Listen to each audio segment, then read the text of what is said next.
The Rift is currently Skyblock's newest update, dishing out talismans, a whole new slayer, and even more sorrow. But with that pain comes slightly more coins. And what if I told you that I was in possession of an item in the Rift worth billions? Here's my story of adventure, suffering, and reward that led me to where I'm at.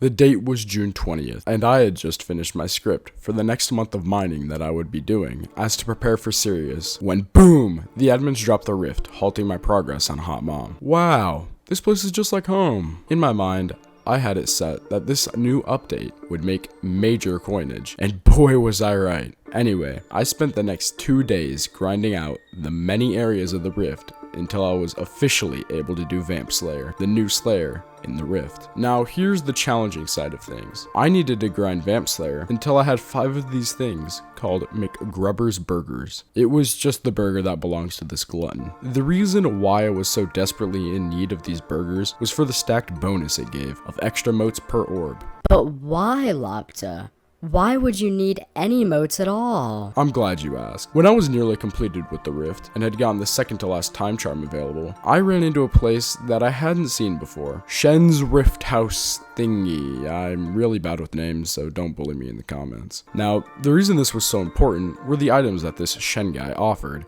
Up until now, I was under the impression that Vamp Slayer would be the one getting me all these coins. But with this new revelation, things had changed. Let's see what Shen has to offer. Dead cat food? Nah, I'm not hungry. Flex helmet? Nope. Not level 280 with an ego. Punched artifact? Yeah, no. I wanted the Rift Prism. But there was a main concern at the time. A lot of the players were just buying the drops from the Vamp Slayer off the bazaar in the auction house, and then transferring them and selling them in the Rift. That was a major hurdle, but I figured the admins would patch it, and I'll get back to that later. But yes, my eyes were set on the most expensive item at this point, which, as an FYI, was going for the lowest bid of 3 million moats. I was poor. Now, to be honest, at this point in time, I wasn't sure if I would sell it or use it, so why stand around when I could be grinding? So I headed over to the Stilgore Chateau and started grinding my quest to obtain the best gear in the Rift and getting my grubby little hands on the 5 McBurgers. In the end, 2 of which were dropped by my friend Eku, which I bought for a fair price of 10 million coins, not a scam, and the rest I got from my own bosses. This took a solid 2 days, and within that 2 days, I somehow managed to drop 8 unfanged vampire barts, one of the rarest drops by the Vamp Slayer, and also had a backpack full of vamp drops,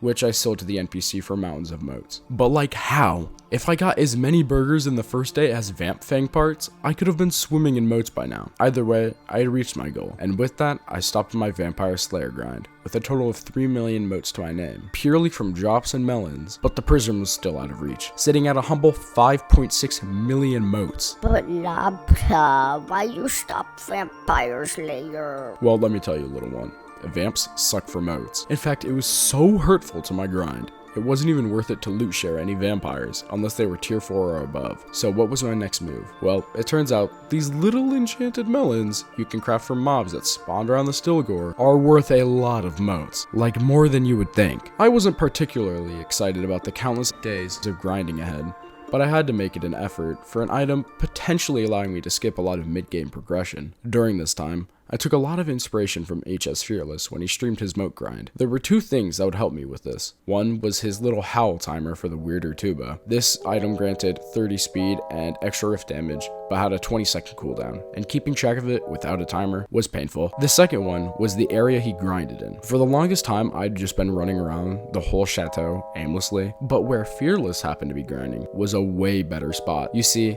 in this area, you would kill the mobs on one side that spawned over here, and by the time you cleared out that area, the mobs on the other side would respawn, creating an infinite loop of spawning mobs and morbs, moat orbs. The next couple days were extremely uninteresting until the last 2. But let me tell you what, I don't really believe in miracles, but what happened was nothing short of that. I was grinding moats, as per usual, for about 8 hours, until 2 AM rolled around and I decided to go to sleep. When I woke up, apparently the Skyblock team had rolled out a whole new update about an hour after I got some shut-eye.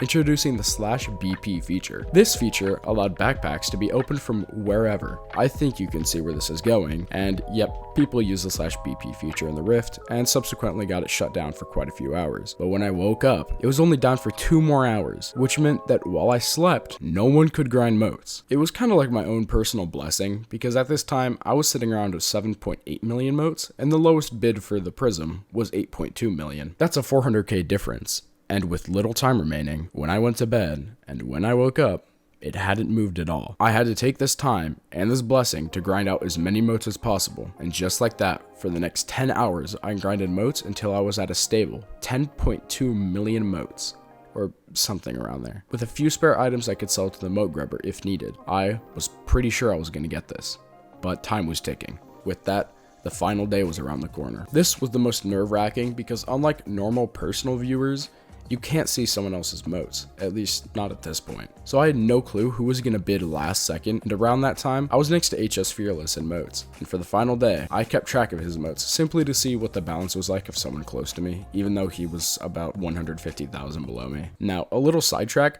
I ran into a nick called I_farm_moats, and I wasn't really sure which YouTuber it was, and if you don't know, you can't customize your nick unless you're YouTube admin, and I don't know what else, but I had my suspicions of who it was. If you happen to be watching this I_farm_moats, I will find you.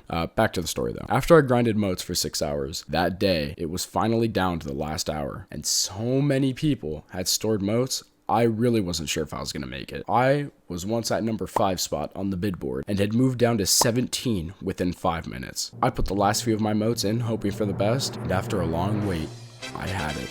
The most expensive item in the game from the Rift. But now what? I had obtained the best item in the Rift, but was still wondering what to do with it. I got advice from a couple people who also received the item as well, and a top net worth player. After bragging to my guild, I decided it was best to sell it. Little did I know, this was one of the more tedious parts. Going about selling the prism was one of the weirdest trades I could have ever done. First, I tried hitting up lowballers because I thought it would be a pretty funny joke, and just got kicked out every time. Still funny. The next plan was to hit up the net worth leaderboard. The problem was, at the time of getting the prism, it was 4 a.m. Most people were offline, or had already had one. After talking to Legendary Virus, one of the top net worth players in the game, I figured out this thing was worth a lot more than what I was originally told, making finding a buyer even more difficult. I got a couple offers for 1.2 billion, but after learning this thing could sell for upwards of 2 billion, I simply couldn't stoop that low. After a couple more hours of searching for potential buyers from the net worth leaderboard and the level leaderboard, I decided to continue my search tomorrow after I rested. I started back at the top of the richest players, and I went down until I stumbled across Refraction actually being online. A pretty rare sighting, but this was a rich player with lots of coins, and I need coins.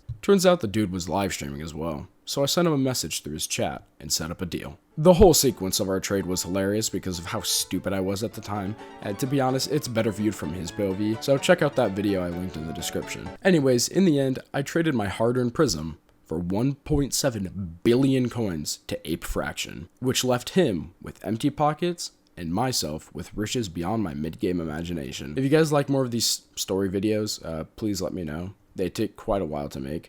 Try not to be unbearable challenge. Impossible.